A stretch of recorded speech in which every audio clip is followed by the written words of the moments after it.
Bushcraft merupakan seni bertahan hidup dan berkembang di alam liar dengan memanfaatkan sumber daya alam sekitar yang minim akan peralatan. Hal ini berfokus pada keterampilan tradisional seperti membuat api, membangun tempat berlindung atau shelter, mencari air, dan membuat kerajinan dari bahan alam. Berbeda dengan survival yang fokus pada situasi darurat. Peralatan dasar pada Bushcraft biasanya meliputi pisau, alat utama yang kuat untuk memotong, memahat, dan membelah, kapak atau gergaji. Alat ini untuk mengumpulkan kayu bakar dan membangun shelter. Fire steel dan tinder, alat pemati api. Tali atau paracord untuk mengikat dan mendirikan shelter. Tempat masak, gelas, nesting, stainless steel sebagai penunjang alat makan. Jadi, Bushcraft hanya berfokus untuk menekankan hidup selaras dengan alam daripada hanya untuk menaklukkannya. Hal ini menjadikannya perpaduan antara keahlian praktis dan apresiasi terhadap lingkungan.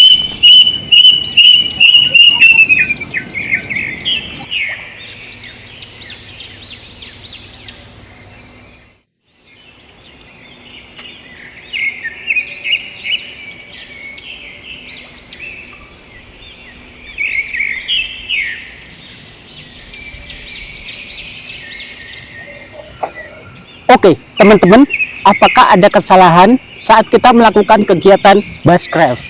Sebenarnya, kalau saya bilang kesalahan, itu merupakan kurang etis ya. Tapi, kalau hal ini kala terjadi dan kamu lakukan, maka juga bisa membahayakan kalian. Oke, gak apa-apa ya, kita akan bahas saja.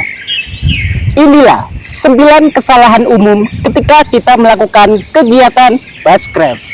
Ini berdasarkan pengalaman dari saya. Let's go.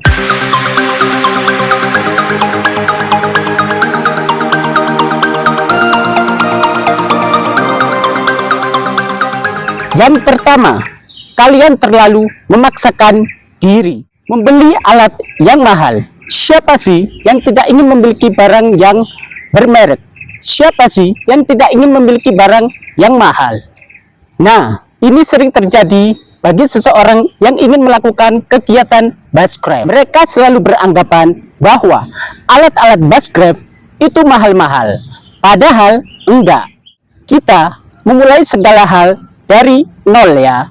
Esensi dari Bushcraft itu sendiri adalah kita memanfaatkan barang-barang yang kita punya ya.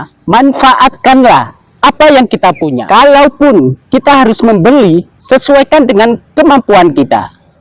Yang kedua, kita selalu menunggu-nunggu agar peralatan kita lengkap. Nah, pertanyaannya gini, kita akan nunggu sampai kapan? Sampai tua? Tidak mungkin kan? Nah, kalau kita menunggu peralatan lengkap, itu ada pertanyaan kan, sampai selengkap apakah? Toh kita tidak membawa semua peralatan saat kita melakukan kegiatan Bushcraft. Bahkan kita bisa mulai berlatih dengan pisau.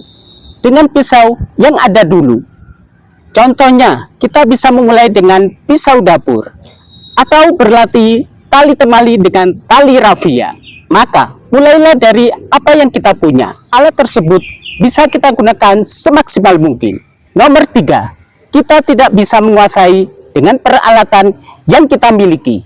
Sehebat apapun tank, sehebat apapun pesawat tempur, sehebat apapun teknologi kapal selam, kalau pilotnya tidak mengerti dengan hal tersebut, maka celakalah kita. Begitu juga dengan alat. Kembali lagi ke poin 1 dan 2. Pelajari alatnya dulu, latihan, dan latihan. Nomor 4, mengabaikan aspek keamanan ketika kita bermain bilah tajam. Bilah tajam di sini meliputi pisau Bushcraft, kapak, cutter, gergaji, dan lain sebagainya. Nomor 5, masuk ke dalam hutan. Welcome to jungle sih, welcome to jungle ya. Cuman kalau kalian masuk ke dalam hutan tanpa tahu arah, ya kalian bisa kesasar ya, bahkan bisa masuk ke dimensi dunia lain. Maka mulailah dari tempat-tempat yang terdekat ya, seperti di belakang rumah. Yang keenam, langsung berbaskraf ria tanpa mengetahui medan. Tiba-tiba kalian duduk, tanahnya longsor. Tiba-tiba pohon tumbang karena kalian tidak menguasai lahannya atau medannya. Lebih baik teman-teman kita melakukan survei terlebih dahulu ketika kita ingin melakukan bushcraft. Nomor 7, langsung solo overnight. Percaya sama saya deh teman-teman, dulu pertama kali saya melakukan solo overnight itu sangat menyiksa, karena apapun suara yang berbunyi di dalam hutan itu sangat mengerikan sekali. Pendengaran kita seperti ditingkatkan 10 kali lipat. Itu sangat menyiksa sekali teman-teman, karena saya harus bertahan di tengah-tengah hutan dengan suara yang aneh. Walaupun nggak ada apa-apa sih ya, tapi latihlah mental kalian bersama teman-teman kalian dulu, daripada kalian dengar kresek-kresek dikit terus lari, kan nggak lucu. Nomor 8, meninggalkan sampah dan merusak. Jangan pernah meninggalkan sampah atau merusak lingkungan di sekitar kalian. Jangan pernah meninggalkan sampah atau merusak lingkungan ketika kalian berkegiatan bushcraft. Plastik kecil pun itu sangat berbahaya untuk merusak ekosistem. Jadi, jagalah lingkungan kita. Nomor 9, atau yang terakhir, jangan hanya menjadi penonton. Kenapa? Bisa bilang hanya jadi penonton merupakan menjadi suatu kesalahan? Dalam kegiatan bushcraft, ini salah banget. Nonton terus tanpa melakukan kegiatan bushcraftnya. Mulai dari hal-hal yang kecil atau small things. Hal-hal kecil dulu teman-teman, seperti menggunakan pisau, membuat api, dan lain-lain. Mulailah dari hal-hal yang kecil terlebih dahulu. Nanti kalian akan menikmati apa itu bushcraft. Jadi saya merangkum ada 9 kesalahan ketika kita melakukan kegiatan bushcraft. Kenapa saya menyimpulkan ada 9 poin kesalahan?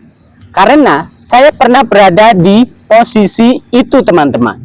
Ketika saya tidak tahu apa-apa, ketika saya baru belajar mengenal bushcraft, tapi saya bukan berarti jago dalam hal bushcrafting ya teman-teman.